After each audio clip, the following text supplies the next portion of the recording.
Hey guys, and welcome to another brand new video. Hope all of you guys are having a fantastic Sunday out there. Hope you guys will sit back, relax, and enjoy. Though we do actually have some kind of bad news when it comes to the PlayStation and Xbox restock news, and it kind of makes me sad that we actually had such a good, week-long, 2-week-long period of a lot of really good news, a lot of good upgrades, a lot of good everything.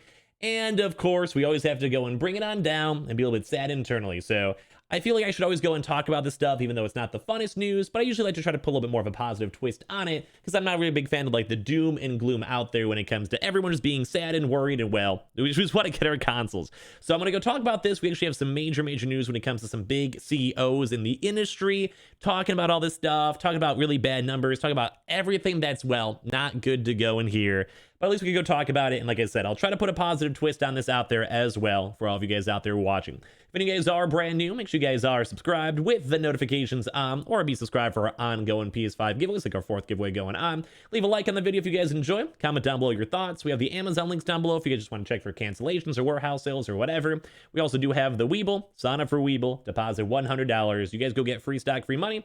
Coinbase, you guys go buy $100 worth of any cryptocurrency. You guys go and get free Bitcoin. Thank you guys all so much for stopping on by this video. Let's go dive in this video itself. So as I mentioned, we do actually have some kind of bad news when it comes to PlayStation, but I always want to give a preface on this when it comes to PS5s and Xboxes. They will still be being made. They're still going to be having some really big announcements and drops and all that good stuff from all the major big retailers, the Amazon, Walmarts, etc. And of course, all these major companies together are in the same boat. So of course, they're trying their best to go and, well, basically solve this issue for everyone. So it might be a little bit sad, doom and gloom or whatever, but long term, it's gonna be fine. A few more weeks, it's fine. Don't stress about it too much. So let's go down this actual video itself. So we actually have a pretty big update over here from the Intel CEO, basically talking about this stupid semiconductor, stupid driver chip thing that we keep on going talk about all the time. And basically when it comes to Intel, if you guys don't know, Intel is a major semiconductor and also major kind of chip supplier, and they do a lot of things basically you probably have in your computer itself. Like my own self, I actually have a little Intel processor in my computer. So they're very more so known for all this stuff. They're kind of American based too as well, and it's kind of very important to company to be on the lookout for. So when we have something like the Intel CEO saying, hey, we're still seeing prolonged chip supply constraints going on, it's gonna be a very important year, and basically the earnings also going down a lot, which is not good because of how in demand everything is. If you're still not even making money while doing it, that's just not good for the long term everywhere. So we're gonna be talking about some of this stuff overall, and if you guys want to sit back, relax, and give your thoughts throughout this, feel free to. So Intel's corporation, basically just Intel stock itself, is literally down 5%. Which is absolutely nutty when it comes to a market overall. It almost makes me want to go buy maybe on pre-market on Monday, because that's just long-term Intel. I'm very long on Intel. It's a very good company. The new chief executive said a global chip supply shortage could stretch for 2 more years as the US semiconductor giant posted weaker quarterly earnings. So basically the major semiconductor maker for the United States has actually lost money and has also not made as much money, and they've also not made as many actual things themselves, and also supply constraints has also messed around with a lot of major issues. It also does factor in completely directly with the PS5 and Xbox, because as you guys probably know if you guys watch my videos, they're completely tied into these semiconductor and display driver issues. Pat Gelsinger said the supply constraints have affected some sectors of the global economy for months and will continue until more capacity comes online to meet chip demand for everything from automobiles to electronics, so PS5s and Xboxes, iPhones, whatever. This will take a while until people can put more capacity in the ground, he said in an interview. It's just the way it is when you're building new factories. So as we've mentioned before, they are trying to expand, they are trying to make more factories, but of course it takes a very large amount of time, money, and effort to actually get to that point. The global shortage of semiconductor chips has disrupted manufacturing across various sectors, leading to temporary shutdowns of automobile factories and reduced supply of items such as computers and some appliances, PlayStations, Xboxes. Chip companies have been scrambling to help overcome this shortage. The White House this month met with the executives from the chip and other industries to help determine what action should take to address this shortage and strengthen the domestic chip building industry. President Biden previously pledged, we talked about this before, to help fix the chip shortages and included a $50 billion for the semiconductor industry in his expansive infrastructure spending package. This investment is needed at scale, and the scale is required is immense, Mr. Glinsinger said. The CEO on the job since February also pledged to make some production capacity availability swiftly to help alleviate the chip shortage, which if this is anything is actually really good news. If you want to be on in the positive side, overall it's been bad news. We know it's been bad news for a while. But the fact they actually want to go move some of their actual capacity to go help out with some of these local businesses is a very, very nice sign.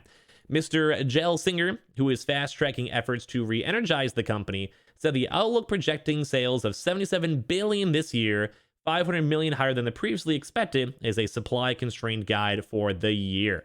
So, Intel on Thursday actually said first quarter sales fell 1%. So that's just, it's not the end of the world, but it's kind of not too good when you assume it'd be actually going up with how many semiconductors we need and they're using and companies are getting and all of that stuff, which is beating Wall Street's estimates, which is nice. And then net income, weighed down by the cost of a legal settlement, was $3.4 billion, excluding the pending sale of its memory business and other items. Intel said revenue was $18.6 billion, and net income was $5.7 billion, which is still pretty good overall, but of course, it also still fell 3% in after-hours trading. Mr. Gelsinger this month laid out an ambitious strategy for Intel to become a major contract chip maker, in addition to making semiconductors to satisfy its in-house requirements.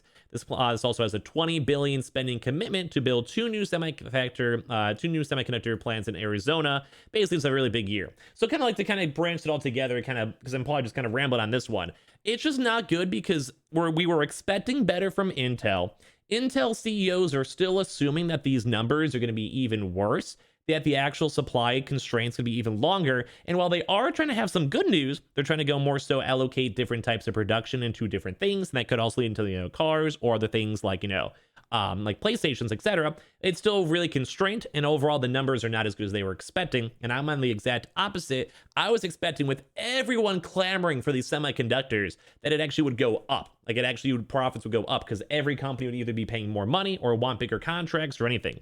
So Intel sales drop comes basically despite strong demand for chips broadly. Vivek Arya, a semiconductor analyst at Bank of America, said ahead of Intel's results that the company is being held back by several factors. Among those are that a surge in demand for personal computers is centered largely on lower-end devices like Chromebooks, while Apple is ditching Intel for in-house chip designs on some of its equipment, which is actually probably a really smart move by Apple to make sure they can keep on getting things like their iPhones, etc. And after a strong year of spending on data centers, outlays this year are expected to advance at a slower pace. So it's also really bad too, because basically everyone's expecting like bigger and better and more production and everything. And even now we're kind of more so seeing this is all going to be on a slower pace, which is just not good.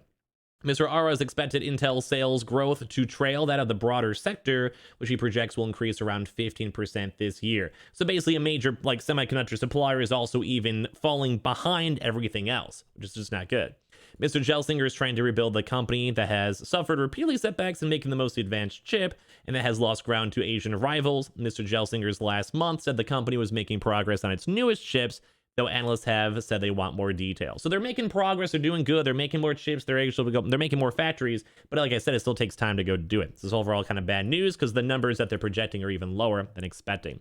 Intel has also said it would increase outsourcing of some chip production to keep pace, he said, which is also kind of bad too because all these other places are also having major issues as well and a lot of supply constraints. The company also is contending with increased competition with NVIDIA, which I actually have a lot of stock on. Let's go, baby. Which last year overtook Intel as America's most valuable chip company. And Advanced Micro Devices, AMD, has taken a market share. NVIDIA this month also said it would start selling central processing units for data centers and market Intel has long dominated. So basically Intel as well, once again, which is our major semiconductor producer, has also been having even more competition in other sectors, which is also not good. Mr. Gelsinger said that despite projecting slower sales growth than its rivals, Intel aims to recapture lost ground. We are out to gain market share, which can be really good long-term when it comes to semiconductors if they keep on making more factories. And then ideally, if you get them up fast enough, you could help out with this PlayStation 5, Xbox, GPU, phone, whatever it is, shortage and make everything a lot more easier for everyone to go and get. So thank God. Intel has actually had $5.6 billion in sales in the data center business, missing analysts' expectation of $5.9 billion. Profitability of that business was hammered by research and development spending, the company said, and costs associated with ramping up production of a new chip. So basically, they're losing money everywhere. It's not good. Sales for the segment included laptop chips rose more than 8%. To $10.6 billion, which is kind of insane with the PC demand still coming on and up. And of course, it also, like I keep on always bringing it back to, that does affect the PS5s and Xboxes. Intel's effort to become a contract chip maker, it also isn't without hurdles. That company has tried to break into that market before with little success, and its rivals Taiwan Semiconductor Manufacturing, which is probably the major company that does almost all the actual semiconductors being made, and Samsung are running their own multi-billion-dollar spending plans to expand, which this actually is huge. Like, this is very, very good news overall. And we've heard about this before because that just means that there's more semiconductors for everything. And this is like also good for even things like 2 years from now, 3 years from now. Switch Pro, if that comes out later on this year, great news for that. PS Slims in the future, good. Xbox Series XS, whatever, like XXXs, basically good. So it's overall really nice. And they basically also raised capital to basically go and expand for $30 billion and also making better forecasts. So it's all around really kind of good because they are trying their best, like even over here, to plan to have additional chip investments and having more semiconductors, and also try to get more stuff for US chip companies and all this stuff as well to basically go and get more money mixed down in with all this stuff.